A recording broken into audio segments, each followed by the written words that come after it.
Assalamualaikum warahmatullahi wabarakatuh. Breaking news. Sidro urang Tuhan nan gopnyan tu siren 56 tahun warga Kuala Simpang, Aceh Temiang yang lam krung dusun Syah Kuala Gampung Alur Pinang, Kecamatan Penarun, Aceh Timur ka Jitemea. Jenazah almarhum Jitemea ka mengapung lam krung kira-kira lebih kurang 500 meter dari tempat gopnyan merut awai. Gopnyan nak ke urang Aceh Temiang dan gopnyan nak anak geh dijuluk. Jino getanyo dengar laporan Ketua SAR Aceh Timur Bang Musafir yang na di tempat kejadian. Itu di Demung Mayat, pukul 12 lewat lepas lebih kurang pukul 12 lewat.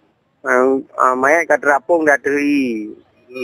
Ditemui oleh masyarakat, di telefon semua you acok. Ya.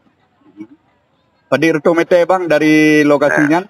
Dari Barut ke lokasinya lebih kurang 500 meter.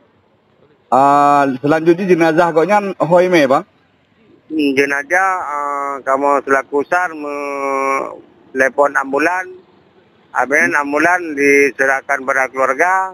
Mungkin kemungkinan ke Kuala Simpang. Kuala Simpang. Berarti kan urang juluk bang? Agaknya dijuluk nasi mbak kakak anak dijuluk. Memang keluarga di Kuala Simpang deh. Oh, di Pulau Kuala Simpang bang, Kemungkinan bang. Jadi menurut informasi yang drone teme dari masyarakat di sini, koknya nak kebun ke daerahnya? Nak kebun, nak lahan kan. Jadi biasa ke koprung ngempu bang? Dengan rakitnya biasa. Kebetulan waktu kekohnya kan raya. Kalau kekoh 3 gacok bahan makanan. Itu lagi bau berih kan. Jadi kebetulan itu je raya jui. Gebegah lindungannya. Memang mekarat bahan langu.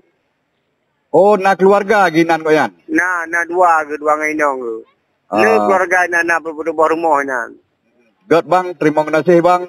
Atas laporan drone yang ada di lokasi. Ya bang. God. Assalamualaikum. Waalaikumsalam. Jenazah almarhum Jino Kagepuo Kuala Simpang, Aceh Temiang dan tim SAR Aceh Timur, BPPD Aceh Timur dan Basarnas Kota Langsa kagewo uposku masing-masing. Habanyo gepesampo oleh Ilyas bin Ismail, Freelance News.